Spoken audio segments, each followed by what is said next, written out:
Have you been the hero to everyone else in your life thus far? I'm Lisa, Love and Marriage Guide, and when you have been a hero to everybody else, you tend to neglect yourself.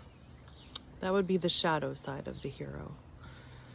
And when you neglect yourself, you kind of come back to a place where you realize you don't even know what your own needs are. So most likely you're in the helping fields. You're a teacher, a therapist, a nurse. You're in one of the helping fields and you're used to helping other people and neglecting your own needs. So now it's time for you to take care of your own needs. And so first you have to identify them. And you feel them in your body when you're neglecting them. You'll feel like a tightness, you'll feel pressure, you'll feel uncomfortable. It feels uncomfortable. So that's the first sign that you're neglecting your own needs. And when you feel that sign, sometimes you've already acted, you've already said, I'm going to take care of you instead of me. Sometimes you've already done that. But you feel that and you're like, wait a minute, I'm sacrificing myself again. And you can come back from it. You can come back from it and you can say to that other person, I'm so sorry. I can't actually help you. I forgot that I have to do this thing for, you can make up anything really, but it's really about choosing yourself, choosing to take care of yourself, because you don't have anything to give after a while. And also, we can empower people more.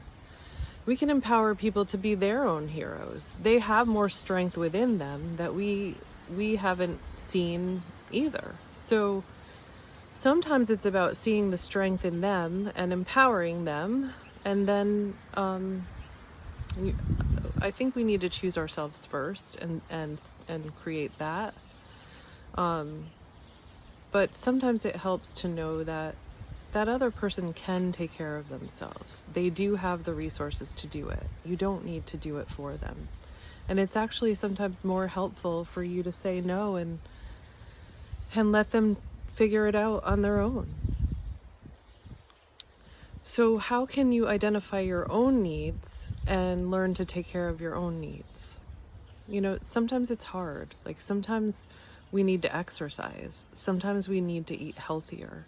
And we get into these negative cycles of, I'm going to take care of that person's needs. And then I need to reward myself with a donut or a coffee culotta or something like that that doesn't help us, that doesn't take care of us, that doesn't honor us and what we are trying to do. So it's about breaking that cycle and really prioritizing yourself. So what are those things that make you feel healthy? I know for me, I need to exercise. I've had like a couple of wake-up calls. In my 40s, I had a couple of wake-up calls. I had a diabetic sugar and I had shakiness that in my family, we have Parkinson's. So like that was really scary. So I changed my diet. I started exercising. I've got my sugar down. I think the shakiness was partly hormonal and partly stress, but I know I need to take better care of myself in order to not get those diseases that run in my family. And so those were good wake-up calls for me. But it's still hard to exercise sometimes. Like I let other things get in the way. I let taking care of other people get in the way because it's hard. Sometimes it's hard, but it feels really good when you do that for yourself. It feels really good. And so sometimes it's about doing those hard things to take care of you. Those things that you do for everyone else. It's sometimes harder to do it for yourself. And in a way, we can relate to the people that we're helping, you know, because they feel that way too. So again, we can be role models.